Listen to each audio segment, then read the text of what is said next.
लिखा है। क्या बात है। हमारे बाबा ने इस देश का संविधान लिखा है। क्या बात है, क्या बात है। हमारे बाबा ने इस देश का संविधान लिखा है। सर्वप्रथम करुणा के सागर, दया के भंडार भगवान तथागत गौतम बुद्ध के चरणों में अपने शीश को झुकाकर प्रणाम करता हूँ।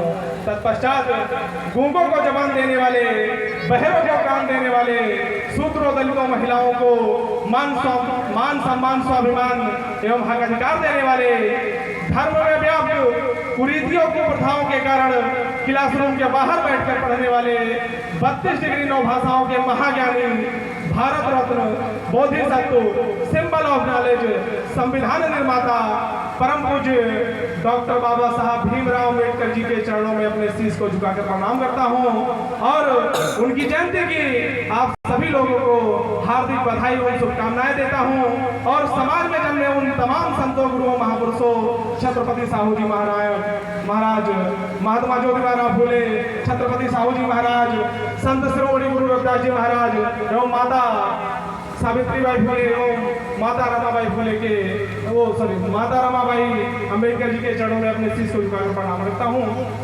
साथियों, कहते हैं भारत का इतिहास निरंतर लिखा गया कि इस देश का इतिहास निरंतर लिखा गया।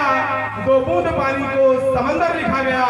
एकलव्य का अंगूठा जबरदस्ती काटकर कि एकलव्य का अंगूठा जबरदस्ती काटकर अर्जुन को सर्वश्रेष्ठ धनुर्धर लिखा गया। अर्जुन को सर्वश्रेष्ठ धनुर्धर लिखा गया। साथियों, ये वही देश है और ये वही समाज है जहां पहले चंद मुट्ठी भर लोगों को पढ़ने लिखने का अधिकार हुआ करता था। चंद मुट्ठी भर 1-2 जात के लोगों को सैनिक बनने का या व्यापार करने का अधिकार हुआ करता था।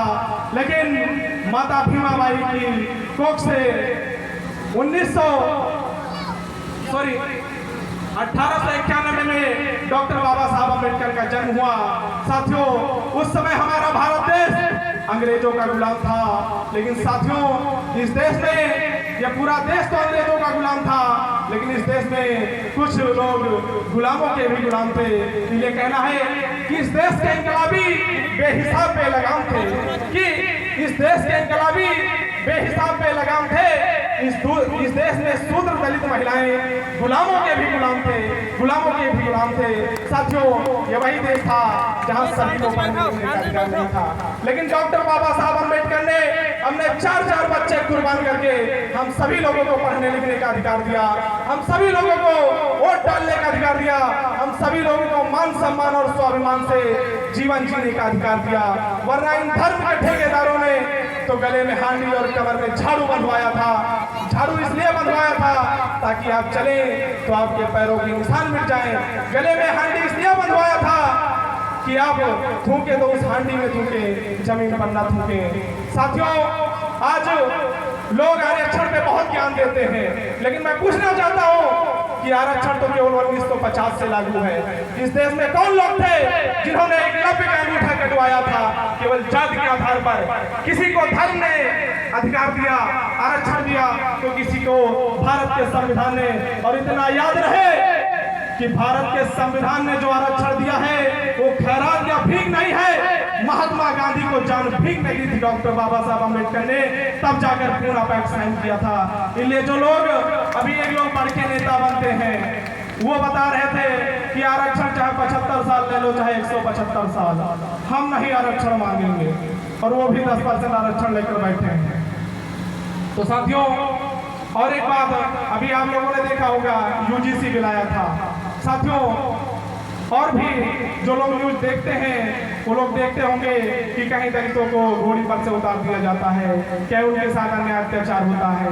साथियों, SC/ST एक्ट है, लेकिन क्या आज भी अन्याय अत्याचार रुका है? नहीं। नास्तिक लाला सिंह यादव की 4 पंक्ति सुनिएगा। कहते हैं, बलिदान सिंह का न होते सुना बकरे बलवेदी पर लाए गए, कि बलिदान सिंह का न होते सुना बकरे बलवेदी पर लाए गए, काटे न टेढ़े पाटप गए, सीधों बरारे चलाए गए, विषधारी को दूध पिलाया गया, केचुए कटिया में फंसाए गए, और बलवान का बाल न पाका हुआ, बलहीन सदा तड़पाए गए, बलहीन सदा तड़पाए गए। साथियों, आप सभी लोग जानते हैं कि केचुए को, मछली को पकड़ने के लिए उसको कांटे में फंसाते हैं लोग, और वहीं पर विषधारी सांप को नाग पंचमी वाले दिन दूध भी पिलाते हैं। तो इसलिए याद रखना, हम गांधी को तो फॉलो नहीं करते कि कोई हमारे एक गाल पे थप्पड़ मारे तो हम दूसरा आगे करते हैं, नहीं, हम डॉक्टर बाबा साहब अम्बेडकर के वंशज हैं, उनके फॉलोवर्स हैं। हम महात्मा गांधी के फॉलोवर्स नहीं है कि कोई हमारे एक गाल पे थप्पड़ मारेगा तो दूसरा आगे कर देंगे। और साथियों, अभी हरियाणा में एक IPS थे, उन्होंने खुद को गोली मार लिया और उसमें 12 अधिकारियों के नाम लिखा कि इन्होंने हमें जातिगत प्रताड़ना की, हमें जातिगत भेदभाव किया। साथियों, एक बात बड़ा याद रखना कि इतिहास गवाह है, किसी ने मरकर जंग नहीं जीती, जंग जीती जाती है तो दुश्मन को मारकर। इसलिए याद रखना, जो लोग अपने आप को मार लेते हैं, सुसाइड कर लेते हैं, मैं ऐसे लोगों को कायर और मुश्किल समझता हूं, और ऐसे लोगों के लिए हमारे शब्द नहीं होते हैं कि मैं उनको श्रद्धांजलि दूं। क्योंकि जो लोग अपने आप को खुद को मिटा लेते हैं वो कायर और मूर्खता है। हम उस समय उनको कहते, उनकी बहादुरी को सलाम करते, अगर जिन 12 अधिकारियों के उन्होंने नाम लिखा था उसमें 1-2 को भी गोली मार दी होते तब। तुमने खुद को गोली मार ली, क्या हासिल कर लिया? खुद को मिटा लिया, बस। तो साथियों, इसी पर हमने एक गाना लिखा था, कुछ लोगों ने तो शायद 2-3 बार सुन चुके हैं, लेकिन फिर सुनाने का कष्ट करेंगे आप सभी लोगों को। सुनिएगा कि बाबा भीम की कृपा से हम इंसान बन गए हैं। अब कुछ लोग कहेंगे कि क्या पहले इंसान नहीं थे? लेकिन साथियों, जो वो जिंदगी थी, जिनको कभी न पढ़ने लिखने का अधिकार दिया, न धन संपत्ति रखने का अधिकार दिया, हम लोगों की पता नहीं कितनी पीढ़ियां बीत गई।